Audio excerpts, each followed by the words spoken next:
Kikuko Emai's most treasured possession is a CD player. She hates Japanese music and her favourite bands are Beverly Craven, Oasis and Ace of Base. CDs, she thinks, are brilliant for doing homework to. She leads a lonely life. She leads a lonely life. Kikuko's mum doesn't agree. Kiko?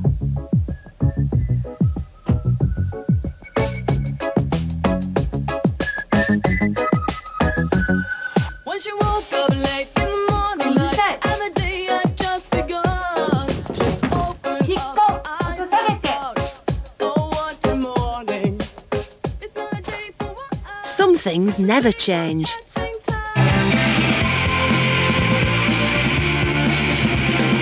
One thing has changed though.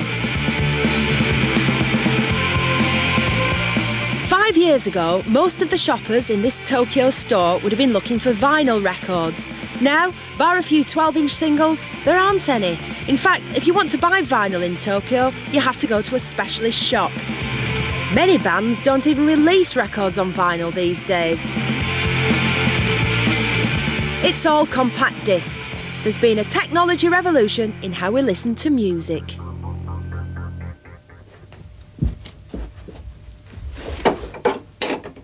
Compact discs have definite advantages over records. Compared with those played on all but the most expensive record players, they sound better. It doesn't matter if they get a bit scratched, you won't hear the crackle like on a record. They don't get worn out, no matter how often you play them or how badly you treat them. And you can flit instantly from track to track without having to leave your chair. But CD technology doesn't just sound good.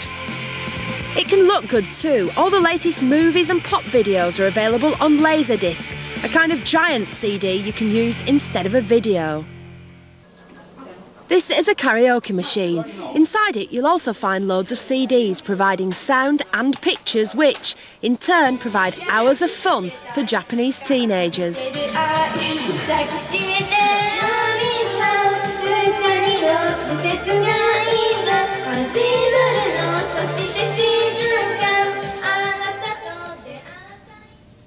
On this CD is one of the most popular computer games in Japan, Sega's Virtua Fighter. All the latest game consoles take software on CDs.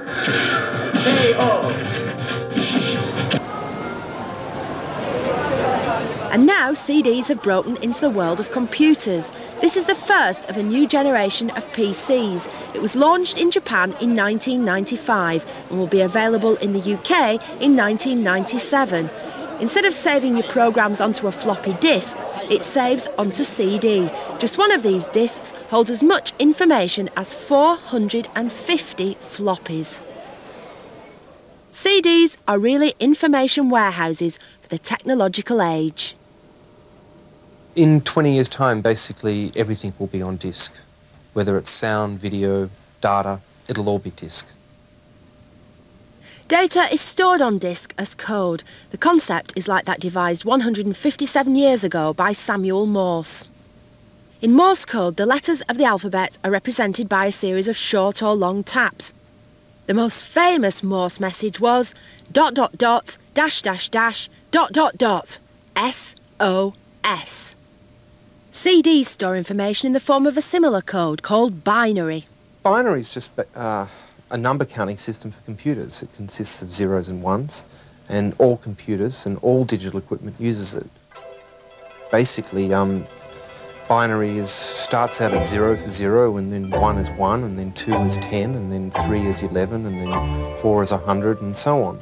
I mean, it's not hard to see. Very, very quickly, you end up with very, very large numbers. But that doesn't matter. The important thing about binary is that each number has just two types of digit, ones and noughts. This is what the term binary means. It's useful in electronics because a 1 is on and a 0 is off. It's useful for CDs too because every sound with its binary code can be physically recorded onto the disc using the same on-off principle. The surface of a CD looks shiny to the naked eye. This is what it looks like when magnified 3,000 times. It's a mass of tiny little pits, each one less than 100,000th of a millimetre across. The pits are separated by flats and are arranged in a spiral running from the edge of the CD to the middle. A 1 is represented by an edge between a pit and a flat. Everything else is a naught. So this is a 1 and so is this, while these areas are all naughts.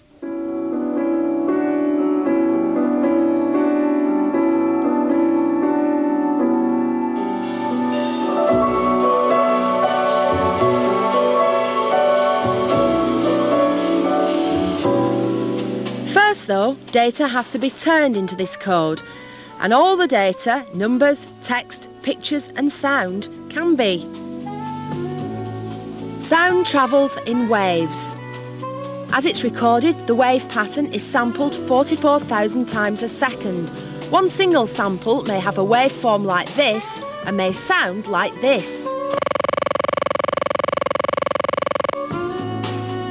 Each fraction of sound like this is given a binary code up to 16 digits long. A whole tune will consist of millions of these 16-digit codes.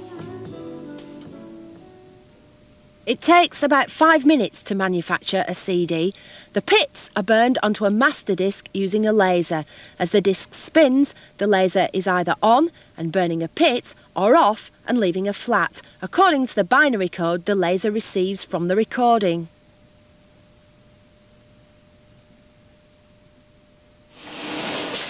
A template is made from the master, so the exact pattern of pits and flats can be pressed into aluminium discs that'll become the CDs.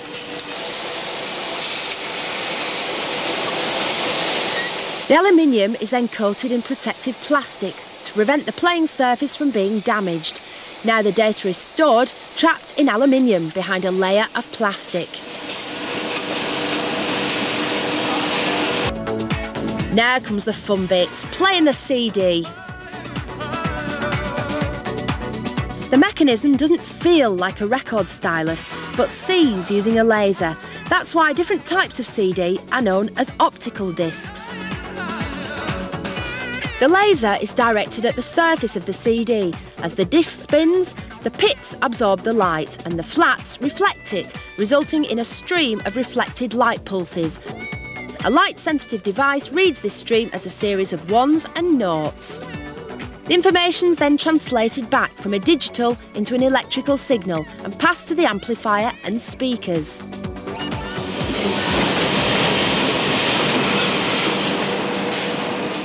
Optical discs can already store large amounts of information. One disc can hold loads of computer games or karaoke tracks, or an encyclopedia of text, or the equivalent of 450 floppy disks worth of data, or 70 minutes of stereo sound. But Japanese electronics companies are about to hit the market with these, a generation of new super discs. They'll hold up to 15 times as much information as the conventional CD. The disc is the same size, but the pits and flats will be smaller. Imagine a disc the size of a city. If you took the size of Tokyo, the average pit would be about the size of a football. And with the next generation of CDs that will be used for video, digital video, the size of the pit will be a golf ball. So if this is what a conventional CD looks like under a microscope, this is what the new discs look like. This microscopic improvement will revolutionise watching videos. Conventional video is on tape and has poor picture quality. Laser discs, the most recent high-tech alternative, are cumbersome and also have relatively poor picture quality. The Toshiba version of the new disc is called the Digital Video Disc, or DVD. Each DVD will be able to hold a full-length movie on each side.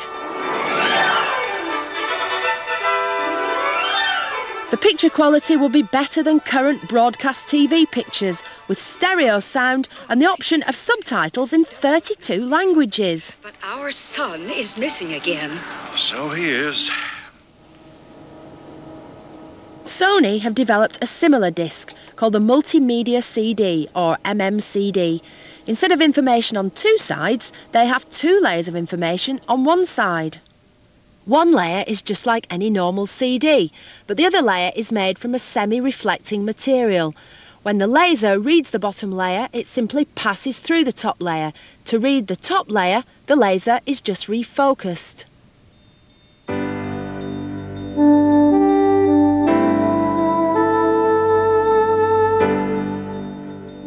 The two companies are combining their technologies, and the first discs, double-sided, double-layered or both, are released in Japan in 1996. This technological leap isn't just a result of smaller pits and flats on the disc. It's a result of something called compression.